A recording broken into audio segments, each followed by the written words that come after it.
Most men will die empty, not because they failed, but because they succeeded at the wrong things. And here's a hint. Have you ever felt that your life was lacking?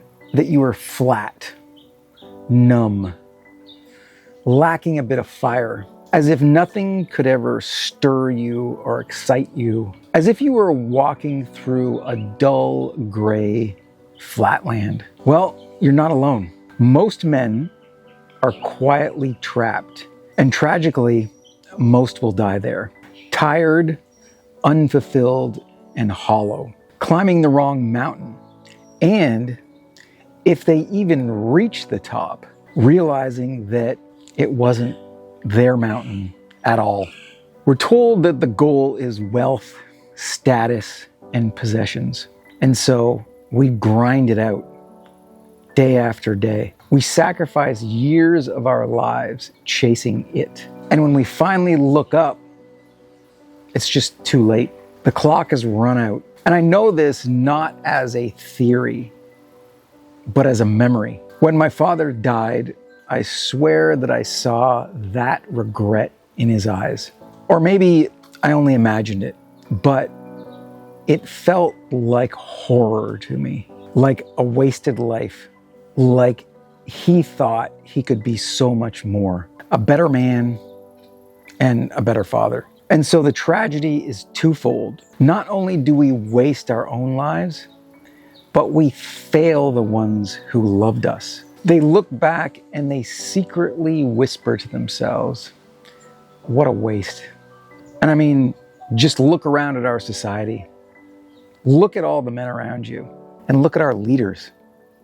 Corrupt, evil, self-indulged, crude, not leaders that you look up to, more like cockroaches and scavengers just trying to gather stuff for themselves. And so the philosopher George Gurdjieff called this the terror of the situation. And he said that every age has its crisis, has its excuse. There's wars, there's bad leadership, there's a depression, there's bad economic times.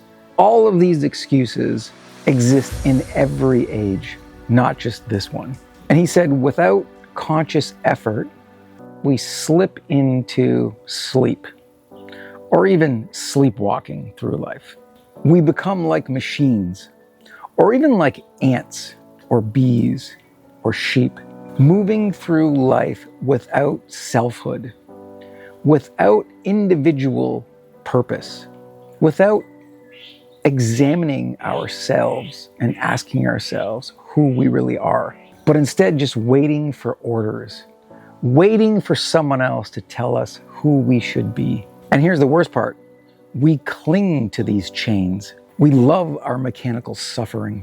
We'd rather repeat the same dull pain than face the harder road of what Gurdjieff called voluntary suffering. The effort of waking up, the path through the mud to paradise, the movement through hell to heaven. And so the problem is, as Viktor Frankl, a Auschwitz survivor and author, warned, evermore people have the means to live, but no meaning to live for. And again, look around you. We have all of the conveniences, all of the tools, all of the technology to do unlimited things with our lives. And yet, most people live in fear, complaint, victim mentality, and the inability to even set down their cell phones for a minute or two to look around at life and see, what can I do to get more out of this short life that we have? And so what do we do instead? We settle for two false paths that society gives us. The sheep, obedient, good citizens, nice guys, and their cry is, I serve the collective. I do my part. I don't rock the boat. And yet then they just dissolve into the herd. No individuality, no selfhood, and no soul. And then there's the peacock, hungry for status, big houses, fancy cars, fancy clothes, shiny toys. That sort of, look at me, see my stuff, see my success. But deep down, just desperate to be accepted and liked. And unfortunately, no possession can fill that size of a hole in your soul. And both the sheep and the peacock die the same death. Quiet, empty, and forgotten. But there is another path. It's the path that is not advertised. It's the path that is not glorified in the media. Why? Because it's outside of the media and advertisements. It's the path of the hero, or the path of the lion. And it looks different for every man. And it means facing yourself and discovering your true gifts, aligning your life with your deepest values. Not obedience, not vanity, but real, authentic, independent. Becoming who you are, fully, fiercely, and unapologetically. This is the courage most men will never find. And that is why most men will die empty.